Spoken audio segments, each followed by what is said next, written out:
안녕하세요. 밝음있는 시청자 여러분, 소름돋는 밤의 이밝음입니다.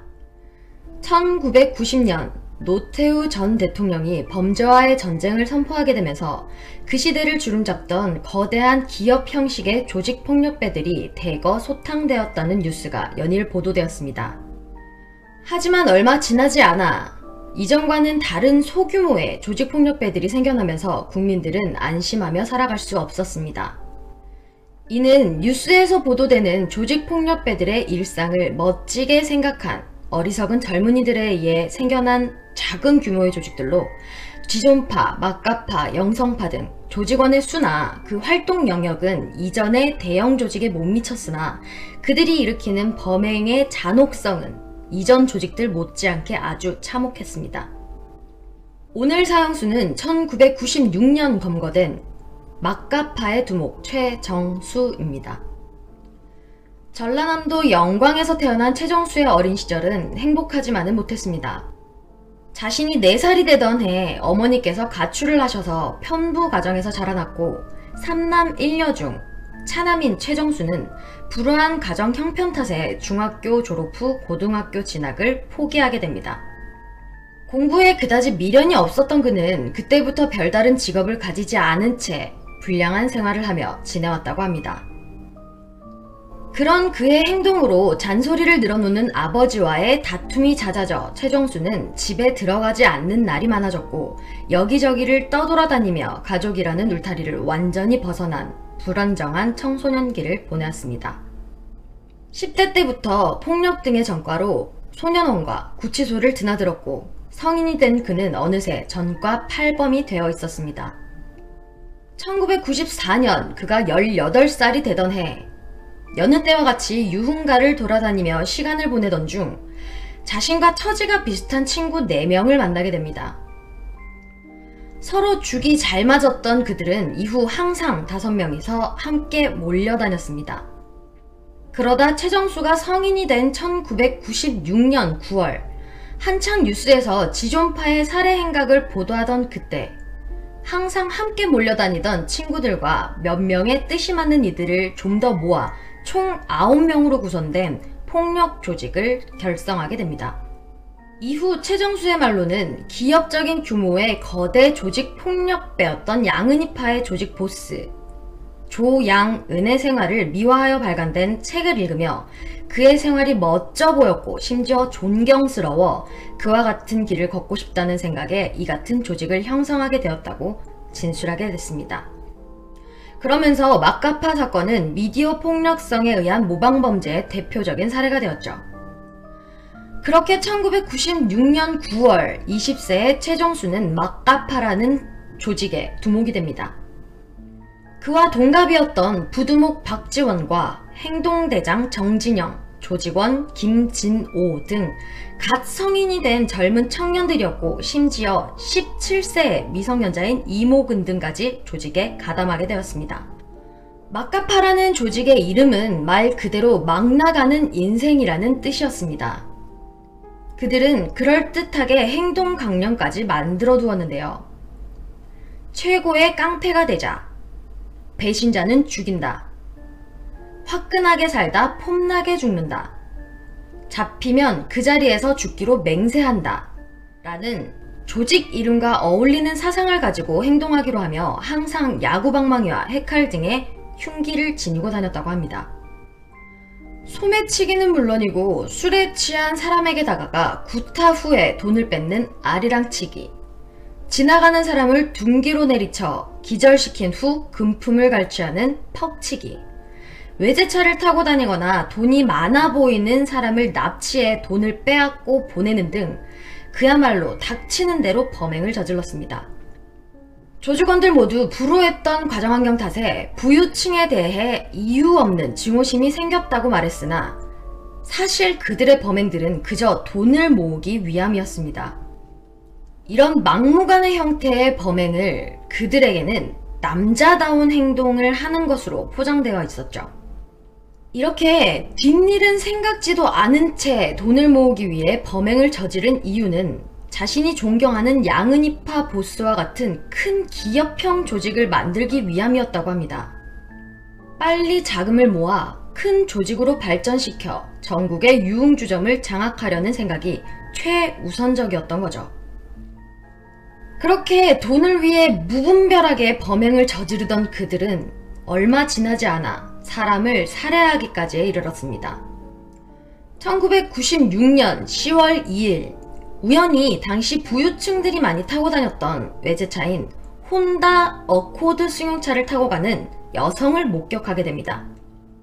좋은 차를 탄다는 것은 그만큼 돈이 있다는 뜻이고 운전자도 여성이었기에 이들이 범행을 저지르기에는 더할 나위 없이 좋은 상대였습니다. 타겟을 정한 마카파 일당들은 사흘 동안 그 차의 행적을 쫓기 시작합니다. 차량의 주인은 단란주점을 운영하고 있던 여주인 41세의 김모 씨였습니다. 사흘간의 미행 끝에 김모 씨의 집까지 알아낸 마카파 일당은 1996년 10월 4일 최정수와 조직원 3명이 함께 김 씨의 집인 서울 강남구 포이동 모 빌라 앞에서 잠복을 했습니다.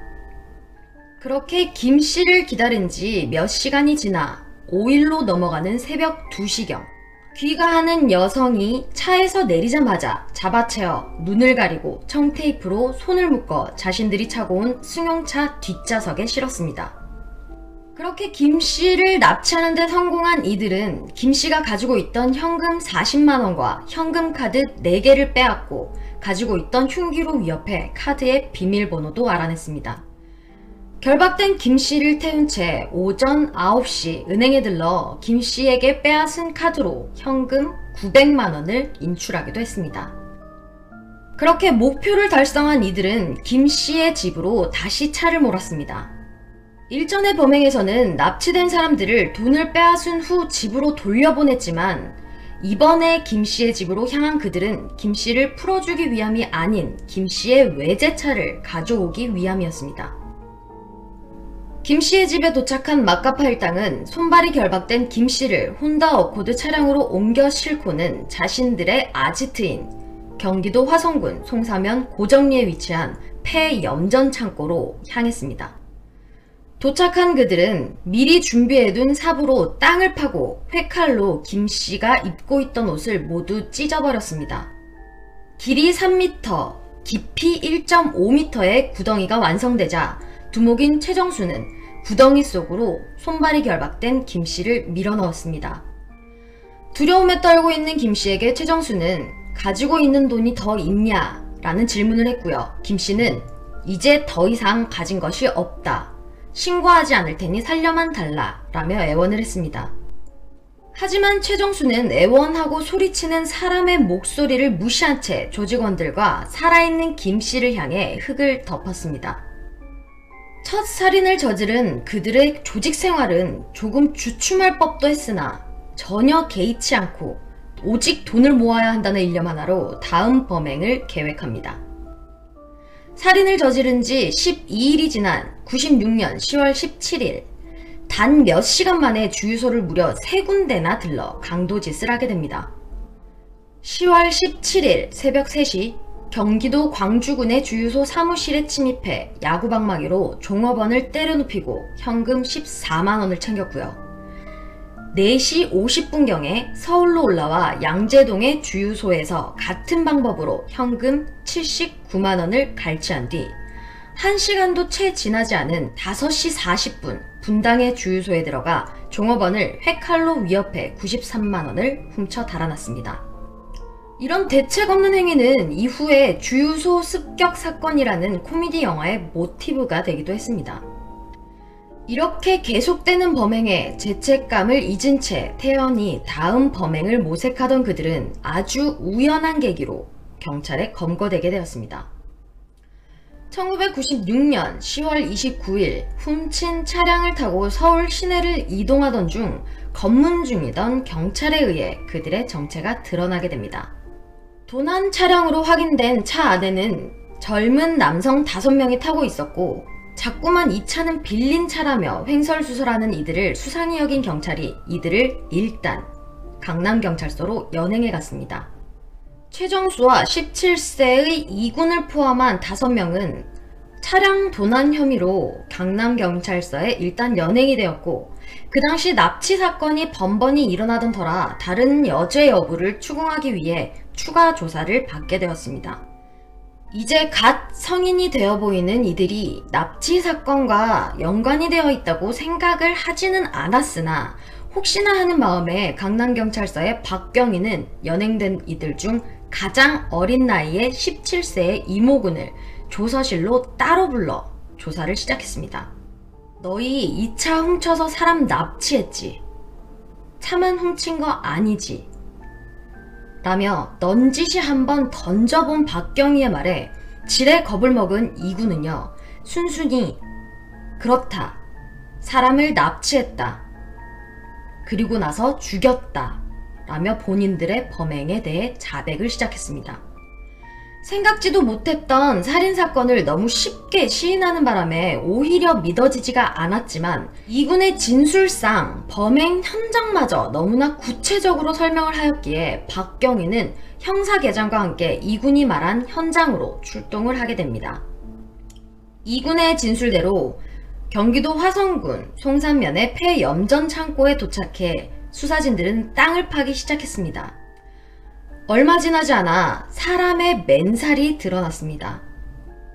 오히려 이군의 진술이 사실임에 더욱 당황한 수사진들이 계속해서 땅을 파고 들어가자 알몸에 40대 여성의 사체가 발견되었습니다. 그런데 사체의 모습이 상당히 기이하게도 목이 꺾여진 채 꼿꼿이 서 있는 상태였습니다. 죽은 사체를 선 자세로 땅에 묻는 일은 매우 어려운 일이었기에 수사진은 다시 이군에게 암매장 당시의 상황을 추궁했습니다. 그러자 이군은 산채로 매장했다.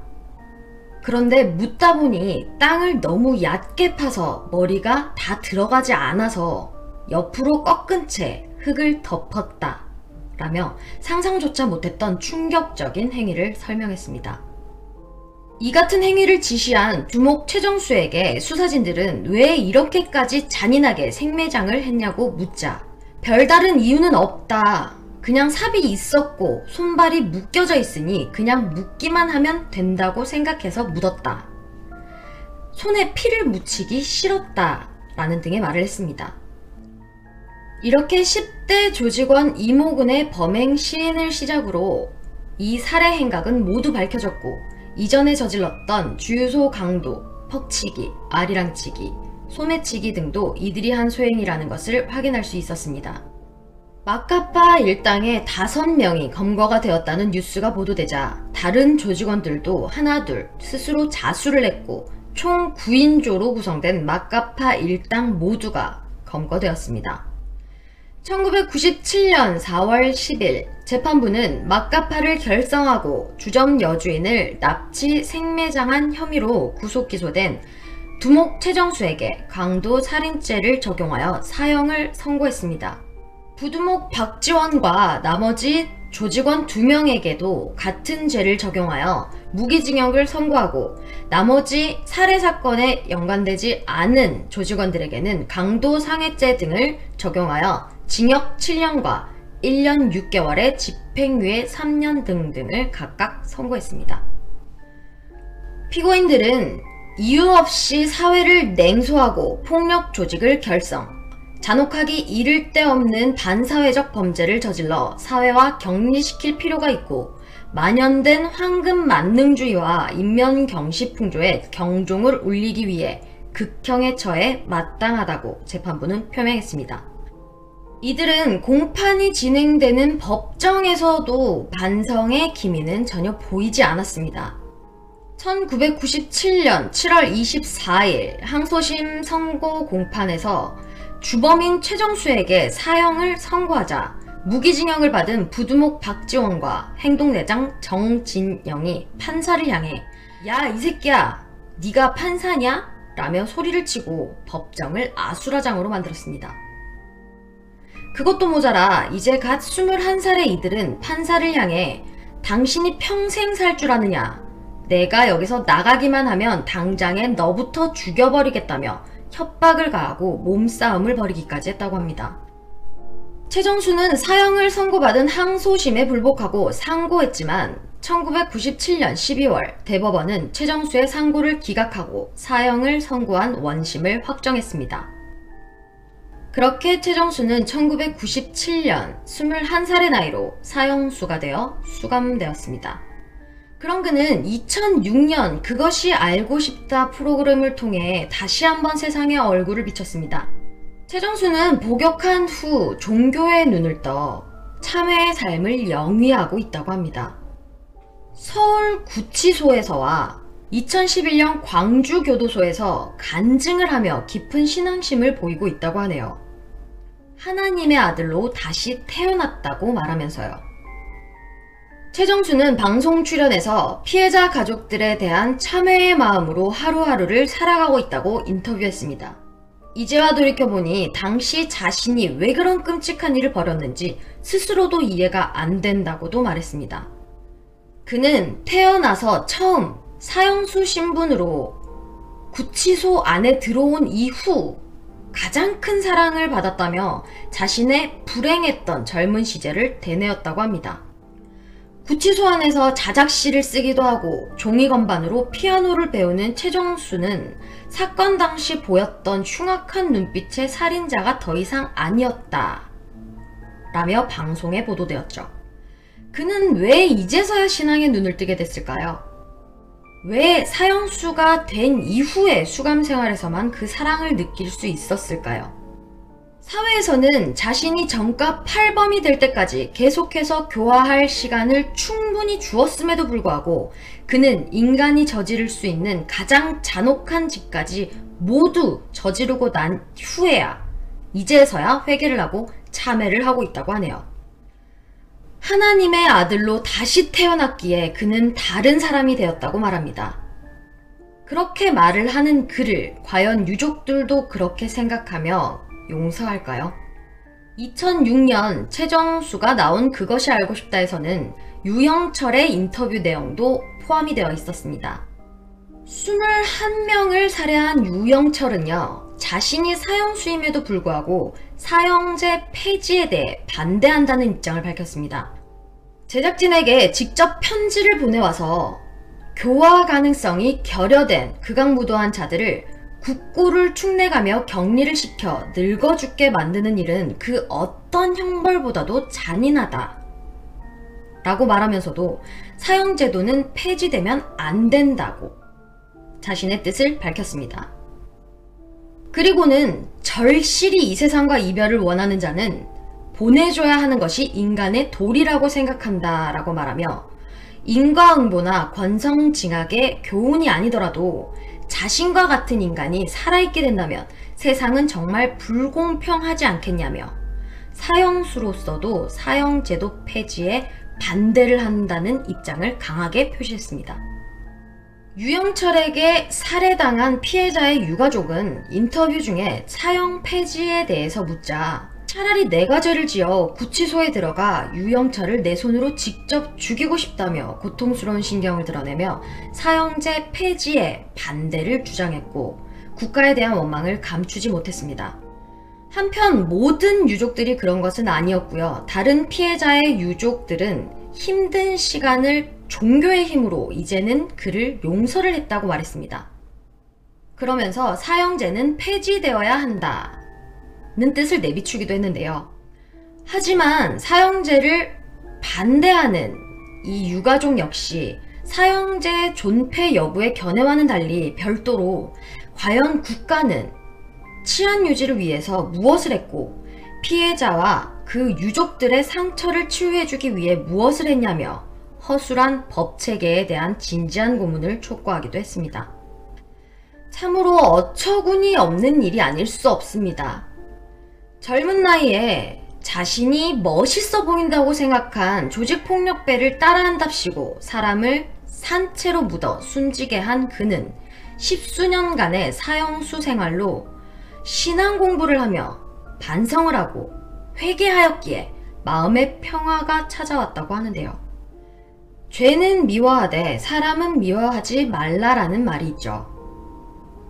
그 말은 그가 저지른 죄가 한 번에 불가피한 상황의 실수로 그렇게 저지른 경우에 해당하는 말이 아니었던가요?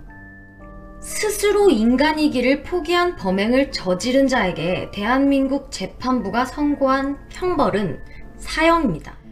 스스로 인간이기를 포기한 범행을 저지른 그에게 대한민국 재판부가 선고한 형벌은 사형이고, 죗값을 치르는 것은 사형 집행이 이루어지는 것입니다.